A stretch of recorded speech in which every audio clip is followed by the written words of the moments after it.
This is Daily Blast Live. We're talking about what you're talking about. Real, honest, entertaining, live. DBL starts right now. 3, 2. Welcome to Daily Blast Live. It's Thursday, January 16th. I'm here with Al, Brandon, Lindsay. I'm Tori. Hi, guys. Hello. Hi. All right, well, we do have a number of important topics that we've been following on the show, and we want to update with you. So we're going to start with update number one. This intense exchange between Senators Elizabeth Warren and Bernie Sanders at Tuesday night's presidential debate. CNN released the hot mic audio, and you've got to hear what was said. Take a look. I think you called me a liar on national TV. What? I think you called me a liar on national TV. Let's not do it right now. You want to have that discussion, we'll have that Anytime. discussion. You called me. You told me. All right, let's not do it now. I don't want to get in the middle of it. I just want to say hi, Bernie. Yeah, good. Okay. Okay, let's just call it what it is. Tom Steyer won the debate, okay? That's what I said yesterday. Tom Steyer Yes. won He just the wanted to debate. say hi. He was like, I'm so sorry. This has been an awful, but we're talking about Tom Steyer, so good for him. And everybody's like, who's Tom Steyer? Yeah, exactly. Yes. I got to be honest, this only makes it worse for me personally. This is my opinion of Warren. Not the time, not the place. Shake a hand, move on, be civil. This is your friend and ally. If you're going to go after the hard people, go after the people that you really don't agree with policy-wise. Don't go after people that believe in a lot that you do. What do you think, Lynn? And what's the point of this argument? They are sitting here talking about if you said this and Warren won't give us information about what exactly happened in the conversation. Like, be detailed. If you're going to release this information, if your camp is going to help you release it, get to the facts so we can all understand. Because I think now people are going to pick a side and say, you know what, Bernie is mature. He knows that he's mic'd on a national television show. did she, by and the he way. knows that they're not going to stop rolling on that. Any news outlet would have released this information. But you want to be petty and argue on stage, and Bernie wants to be an adult and say, let's talk about this offline. And I think Elizabeth Warren knew she was mic'd and knew she was doing it so that it would get in the record. And she knows, she knows what she's doing, Al. And I told you guys that if she's going to take down Trump, she is going to show that she can take down a man. But And you're you not see understanding why you're saying Look- Trump and Sanders, they're opposite. Look on how the she spectrum. walked up to him, because she called. If he did, she said you called me a liar. She did the hands. She was talking to him with the hands. You know what that means back, from back in Cleveland. I think you called me a liar, bro. Nobody you know wants what I to mean? see that, though. I think more than anything, I think this will change the way that debates go in terms of, like, you Bam. can't be friends anymore. Thank you. And I think Why this is that because thank this you? That's a because terrible this thing. this comes. Why are we talking about this? This instead of comes from a policy? conversation no one's privy to that was then brought to the national stage, and I think it was because they either assumed they had a friendship that they didn't, or one of them assumed that the friendship was more important than it was. Because if they were really friends, this would have been handled far away from the cameras, far away from microphones. This was a political play, and she used leverage against him because she had something on him. But He didn't realize. play can be a bad political I'm play. not saying. I'm just saying in general. Look what we're In talking general. about right now. This is the Right. only takeaway from the debate. Exactly. Meaning that 6 candidates were on stage and no one rose to the occasion. And here we are, and Trump is going to win the election. Okay, I you said hear why you. are we talking about that, not the policies, is because when she came out with that Medicare for all policy, everyone laughed at her. Everyone came. Everything that she says, people are trying to strike her down Bernie Sanders says each the time. same thing. No, but I understand. But remember, like one of those first debates where everyone was attacking her because Pete Buttigieg attacked her, and that's why he made Medicaid for all who wants it, because they were attacking her policies. Now she keeps rolling out policy out of policy. No one's taking her serious. Now she's showing that she's going to stick it to a man, and that's what's going we're to gonna happen. move on from this. I get that, but I completely disagree with you. I think you're dead wrong. Let us know. Are you Ooh, Team dead Brandon wrong. or Team Tory? Now you Or might a Team little Al? wrong. Dead Looking wrong. good, or Lindsay. Next update, the impeachment showdown is heating up today in Washington. The matter is now officially in the hands of the Senate, where Supreme Court Chief Justice John Roberts will be sworn in to preside over the trial. Meantime, just in, a nonpartisan watchdog group just announced that the White House did indeed break the law by withholding Ukrainian aid. Speaking of breaking, the business associate of Rudy Giuliani, Lev Parnas, broke his silence in an interview with MSNBC's Rachel Maddow last night and seems to totally implicate the president. Let's take a look. President Trump knew exactly what was going on. He was aware of all of my movements. I wouldn't do anything without the consent of Rudy Giuliani or the president. I have no intent, I have no reason to speak to any of these officials. I mean, they have no reason to speak to me. The White House has responded, saying these allegations are being made by a man who is currently out on bail for federal crimes and is desperate to reduce his exposure to prison. Do you believe Trump or do you believe Parnas, Al? I don't believe either of them. But that's fine. I think the truth lies somewhere in the middle, but who knows what their relationship was except for those two men. Now, what I will defend is the fact that he should not just completely be undermined by the fact that everybody's saying, well, he's out on bail, so what he's saying can't be true. That's the way we take down mafia bosses, by getting their number two to testify. If all you always said is this guy's been given allowances on his sentence, that's why we can't trust anything he said, then there's no such thing as a witness. We have to have somebody that was there. Me and Brandon and Lindsay can't speak on it. Only this guy in their relationship can. Only these two people can speak on it. I know, but he's asking for immunity. His lawyer is, so that will basically absolve him from all of this. So you have to question his motive and not just believe what he's saying. To me, he's under a multi-count indictment. So to absolve yourself from that would be ideal for anybody who does not want to go to jail. But anyone at that level is going to be given the option of immunity. Immunity is going to be on the table. And I think you're right that any witness is going to get that. And you can always say that to skew the jury, but that's what's on the table for negotiations. But people have lied under oath before. You can't just say we're going to accept what this man says. His story has to be corroborated by tons of people in order for it to be accepted. True. So let's know, do you agree with Lev? Do you believe Lev? I don't know why I'm calling him Lev. I'm not his friend. First name, that's your homie. Lev and T-Dog.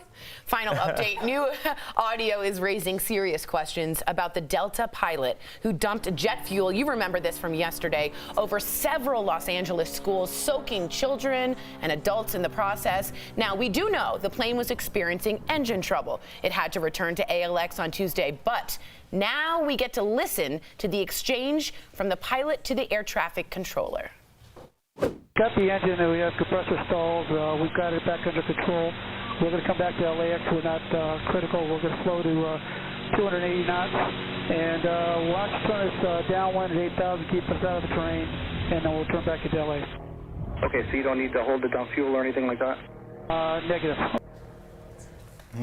So now no one knows what the heck, because at very low, you're supposed to usually do it at 5 to 10,000. I believe the jet fuel sort of evaporates in air. He was at 2,300 feet and had just told air traffic control, I don't need to dump fuel. Why then dump fuel all over children? But this is what I said yesterday. Parents want answers, just like no one wanted 181 lives to be lost. Nobody wants to see their kids get jet fuel dumped on them, not knowing what the effects could be. So now we have to know, what kind of emergency was this? Was there any other options? And why did you do this so late? Why didn't you communicate with anybody? And why say negative if you're going to dump the jet fuel? Because I think if you listen to the entire thing, he's saying that the engine was kind of stabilized. But at the same time, the FAA has come out and said that there are maximum weights for a plane to take off and to land. At that weight, they had to dump that jet fuel because it would have been not safe for the flight or the passengers. I need more had they info landed. We need more information. Right? Yep. I'm glad there's an investigation going on. Yeah. I'm glad you're interested. Yeah, I was about to say we all need more info on something we don't understand. Okay, well that's we're talking Thanks about for making me aviation rules. I don't know. Hey, we got to drop weight for the landing. Yeah, exactly. I know what I'm talking It has to be about 10,000 feet. You know. 8,000, 10,000. The LSU football champs celebrated their big win earlier this week, but there's a big controversy brewing. The team posted video of players like Heisman Trophy winner Joe Burrow smoking cigars inside the New Orleans Superdome. Okay, it's prohibited. So a police officer reportedly told the champs, yo, you can't smoke and you would be subject to arrest. But check out what else happens in the video. NFL player Odell Beckham Jr. appears to hit the officer on his backside. There's like a wind-up that you see. Now, New Orleans police have an arrest warrant out for him for simple battery. Yeah, I think they're going to put Odell's head on the stake for this one because, I mean, it was conflicting between the two officers that were there. One was saying it was okay for the guys to smoke. The other, that guy, Paul Bart Malcott, was telling him, the players, that, no, you can't do it. But for Odell to do that, Brandon, why were they there? Let's start with that question. You can't smoke a cigar after you just won 15 straight Division I champion title. Like, listen, first of all, that's in New Orleans. Yeah. Do you know what's going on in any direction on any street? Are you serious right now? Where are they, in Santa Barbara? That's ridiculous. That cop should be down on Bourbon Street. I guarantee you can find some people smoking some cigarettes and other stuff down there. You can't hit a cop. Oh, that part, like I said, I mean, it's unfortunate. Odell's going to get in trouble for that one. But if you're that cop, talk to the team security, talk to the officers that we're used to seeing every day. On the things that happened that night in New Orleans, where do you think that behind SWAT ranked? That's on Negative page. one. Yes, thank you. We love you, New Orleans. DBL is live and coming up. A medical miracle when a young wife and mother survives a gunshot to her head. But did her police officer husband pull the trigger? Don't miss the chilling True Crime Chronicles. And you, the viewer, are our fifth host. There was a lot of buzz about making James Bond a woman, but should Hollywood be switching up iconic characters? Your comments coming up next. Fine. Hi, DBL Nation. Kelly Schubert here with the DBL digital team. I was just asking Mike if he liked my earrings today, and he said they look fine. Fine? I don't want to look fine, Mike. I want to look great. DBL Nation, do you like these earrings? Are they just fine, or are they great? Let me know. Let's go to the desk. We've got some debate going on here still, and I want you to hear. The mics were on. She knew keep talking about this. For Usher's part. Me and Tori were kind I of don't think having it is from that her discussion. pulling I'm saying I think it for backfired. Elizabeth Warren, if you're trying to take some independent voters who are thinking, oh, I'm gonna go Trump's side because they love that whole he says what he wants, that sort of thing. She's bringing them over to her You know what I'm saying? side A now. Trump person like that will never vote for a Democrat, so they don't worry about that. What Warren's doing, I get what you're saying is strategy, plain and simple. You're absolutely right. But I'm saying it backfired. She's smart enough to know she was on a mic. She's smart enough, the cameras were right there. She's smart enough to know that's going to go viral. And to me, it completely is going to backfire. Have you ever been that mad where you acted No, out she of wouldn't character? have. I'm asking you, have you? Everyone has. Not on stage at a political presidential everyone debate. in life has been in a position where somebody made them act out of character and they say, I won't do that again. She's so mad that her friend. Elizabeth Warren is How much controlled. time took place between the alleged conversation and the debate? It just ended and they're shaking hands. They're shaking hands. No. When she said that that a woman couldn't win. Oh, The day before. 2016, right? 2016. Oh, you mean when he said it was? Yeah. So Why are you bringing up this 3-year-old Why are you mad now? Right. Why didn't it come up in 2016? Calculation. But it's stupid. You're gonna lose the votes. I don't know. I think you'll do stuff like that when you're panicking. Because I think Right. she's trying to show her voters, the people that see her second behind Buttigieg and Biden, but like her, but think that she's unelectable, to be like, I'm tough. But women are considered bitchy and unlikable, and to do this only plays into that, and she's true. doing it. I think that she just went off on him. Like, No, to me, that was awful. How was that So calculated? much time passed. She knew the mic was on, and she knew it would Yeah, be a but hot she had mic. a great speech, a response. She I wanted won that to election. get. I swear to you that she wanted to have the last word, and that's what she wanted. I The think news that cycle was a wanted her. dumb move to me. I That wasn't completely agree with intentionally you. planned. I would hope that she was just that angry and made a mistake. I don't think she was. And then that makes you a little more relatable. Like, it was like you 2 went years off on somebody who ago. lied on you. Right? No, I don't think so. Well, I think it's really going to backfire. I just don't get why.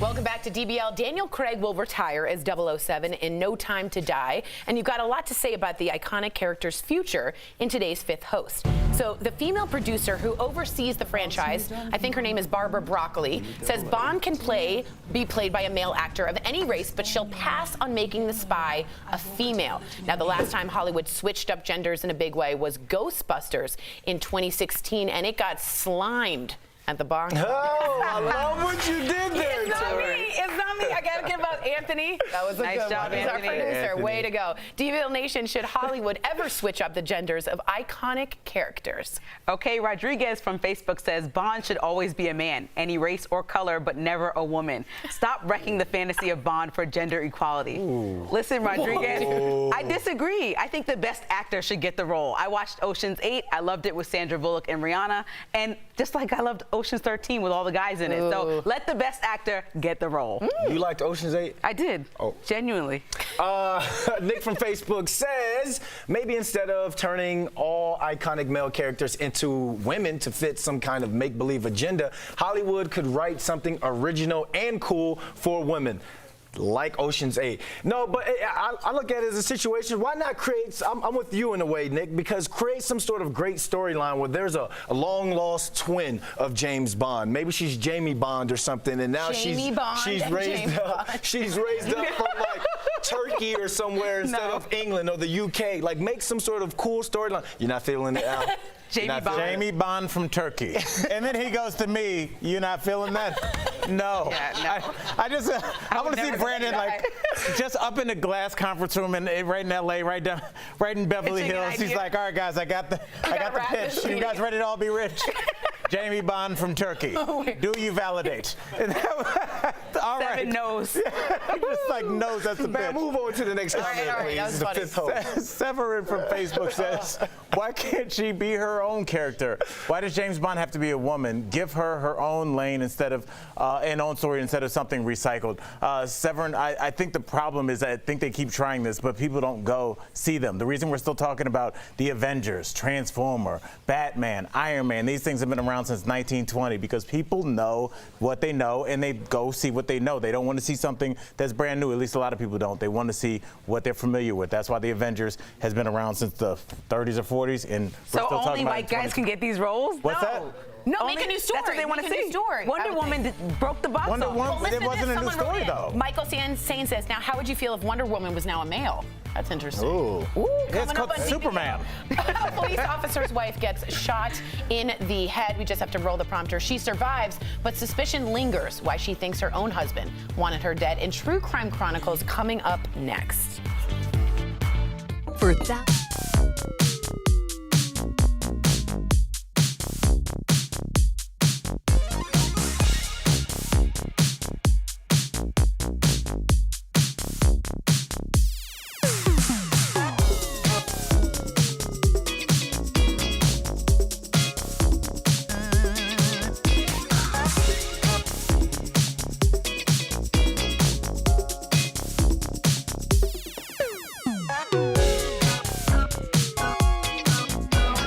Brandon, I want you to give us the Pitch me. Hollywood pitch. Yeah. Okay, pretend we're all writing You have down. 2 minutes.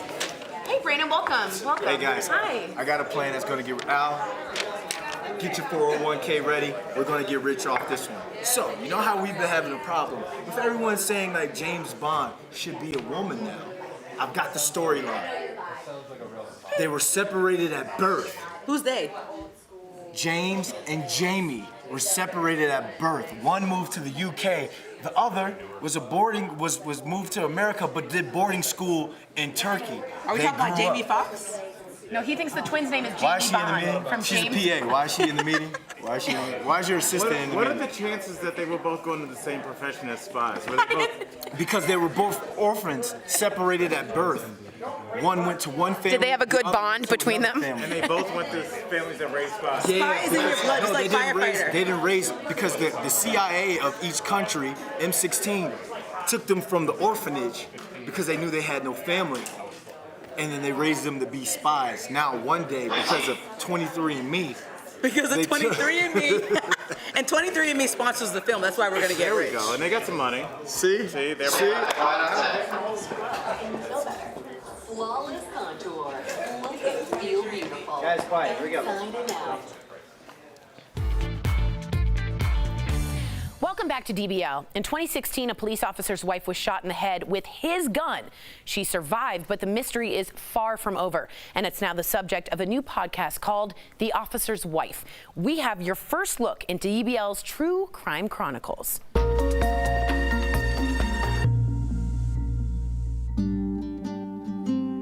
Matthew and Jessica Boynton were high school sweethearts and parents of 2 young children. Matthew worked as an officer for Georgia's Griffin Police Department. It's April 2016.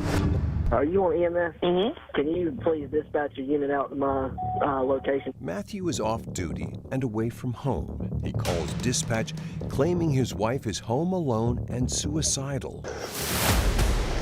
Body cam video captures the moment officers arrive on scene. The children are inside, but no sign of Jessica. Behind a locked closet door, they find her, bleeding from the head. Stay out, Matt. Downstairs. Get him downstairs. They discover Matt's police-issued .40 caliber Glock underneath his wife's body. Police pronounce Jessica dead, but they're wrong. They were calling me the miracle child. Why is that? Because what I went through, not a lot of people survived through it. Jessica was in a medically induced coma for nearly 3 weeks. What are they telling you happened to you? They're saying it was self-inflicted. That it was an attempted suicide? Yes. Do you believe that? No, I do not. Police find 2 bullet holes, but only 1 bullet. They're saying I had to have done it like this, down, but yet the bullet goes through the ceiling and the roof and out the wall. Doctors who treated Jessica note both of her hands were pristine and unmarked. So who fired the bullets? Phone records reveal a text message was sent from Jessica's phone to Matthew's saying, "I can't do this anymore. This is not the first time I have had suicidal thoughts. I love you and the boys." There was no lock on my phone. Because of that suicide text and Jessica's DNA on the gun, Matthew is cleared and returns to work. Months later, Matthew is arrested, but not for the shooting. Whose bag is that? Jessica's. And the contents in the bag?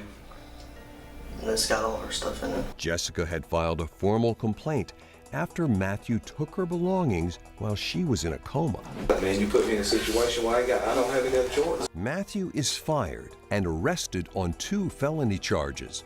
Years later, Jessica continues to fight for answers and custody of her kids. Getting to see them every day and watching them grow more and more into the little boys and men that they're going to be someday. And you don't get to see that. No. Earlier, we spoke with the investigative reporter who spent years unwrapping this case. Take a look. We're joined by Chief Investigator Brendan Keefe from WXIA in Atlanta. Thank you so much for joining us. Brendan, evidence in this case is messy. So Jessica believes her husband shot her. He says she was suicidal. In 4 years of covering this, what's the piece of evidence that speaks to you about what really happened that night? The most disturbing thing to me, Tori, is that locked closet. Right. It was locked from the inside. Who would actually put a lock on a closet that could only be opened and unlocked from the inside? It was one of those bathroom-style locks. That still perplexes me. I don't know what happened in that closet, and because she can't remember, Jessica doesn't know either. All right. Now, you spoke with Jessica, and because of her injury, her head injury, she said she can't remember the events leading up to the shooting, but she's adamant that she didn't do it. What else did she tell you that you find interesting? The last thing Jessica remembers is filling out a journal in that closet with her husband's gun in the gun belt behind her where he normally kept it. She's in the closet filling out the journal. What is she writing? What she wants in the divorce, custody and money arrangements. That's the last thing she remembers. Statistically, the most dangerous day in a woman's life is the day she's leaving. And in this case, that's the last thing she remembers. Then she wakes up from a medically induced coma in the hospital with no memory of what happened in between. And Brendan, this all happened in 2016, so the case is now closed, and the Georgia Bureau of Investigation refuses to reopen it. So why do you think that is, and could this be a case then for the FBI? Look, the Georgia Bureau of Investigation is one of the best investigative agencies in the country. It's literally world-renowned. It is an excellent organization. In this case, though, they botched the investigation, and that's not opinion. That's supported by the facts. They didn't talk to the immediate next-door neighbor for months. They didn't talk to people who heard a gunshot hours earlier. They didn't do sort of that basic investigative technique. They even discovered that Matthew Boynton, the officer, had changed clothes, but then they never asked for his clothes to check for gunshot residue or any of the standard forensic analysis. They just simply failed to do the full investigation up front, and by the time they were sort of guilted into it, it was really too late to do that full investigation over again. And so as a result, what we're left with is simply more questions than answers. Could the FBI come in? That's a good question. Because it's a law enforcement officer, there is a possibility. There's a civil rights angle, perhaps. But because this all happened within the state of Georgia, it's unlikely the feds would get involved. Wow. What an interesting story. We just all want some closure. Well, thank you so much, Brendan. To read more on this case, visit 11alive.com. This story, we want you to know, is also the subject of a new podcast called The Officer's Wife. The first episode is out right now. Brendan, thanks again. We'll be right back. Thank you. Thanks. Hey guys, welcome back to Beauty Blast. I'm Jeray Banks, but you might know me at Jeray for the Slay on all social media platforms. So today we're talking about skin that slays. And today's question actually came from a viewer who asked, how do I create a skincare regimen? Now, this is actually really popular, guys. A lot of people don't know how to create their skincare regimen or routine. So I put together a simple 6-step for a twice-a-day skincare routine, okay? Now, for morning or daytime, you wanna start your day off with cleansing / toning. Now, I put a slash there because not everyone needs to overly cleanse their skin morning and night. some people are better off just toning in the morning. With doing more of a cleanse or tone in the morning, you want to make sure that you're not over-processing your skin in the daytime. This is going to mean that your skin feels dry or overly irritated when you cleanse in the morning. Maybe when you're doing that, you instead want to move over to a toner. So step 1 is cleanse or tone in the morning. Figure out what your skin likes better. Now step 2 is going to be applying an eye cream. My favorite for daytime is a tinted eye cream. And these guys are great for making sure that you're concealing slightly without having to wear full concealer underneath your eye. Sometimes we're just going day to day or running to the grocery store real quick and you want that quick pick-me-up. Now, number 3 is going to be utilizing a serum in your skincare routine. These guys are great for really giving you that vitamin of nutrient that you need for that change in your skin. So sometimes you're using a retinol, sometimes a vitamin C, or sometimes a vitamin E serum to really boost up your skin regimen in general. Second to last, we're going to be looking at a moisturizer, something to really emulsify and hydrate your skin to make sure that your skin is looking its best and most hydrated that it can possibly look and be and feel that way too. And last but not least, you want to go ahead and put on some SPF for your daytime. Now this can be in your daytime moisturizer, but the best way to have some sun protection is going to be utilizing a separate SPF. So some great ones out there is the Pierre Thomas Roth powder, maybe Skin Science, and a lot more out there. Now, if you guys have more questions, feel free to write in at Jure for the Slay on all social media platforms. And while you're there, go ahead and follow, click a like or two, and I'll holla back at you, boo. We'll talk to you guys soon. Thanks for watching. The impeachment trial in the Senate does kind of look like a real trial in a courtroom, but there are some big differences. So how will this all play out? Let's connect the dots.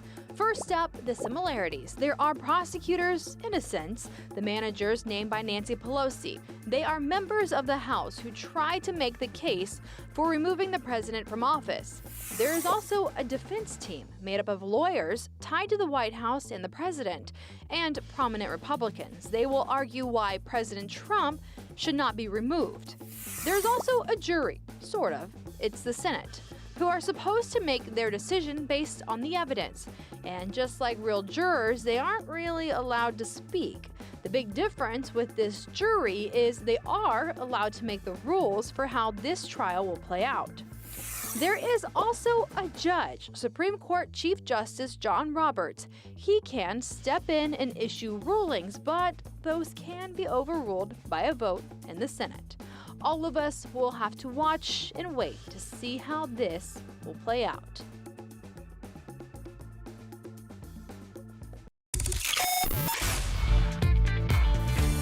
Welcome back to DBL. We love sharing your comments. Al, I think we have one. Yes, we have only time for one, but I'll just say it because Joan Brown says something nice.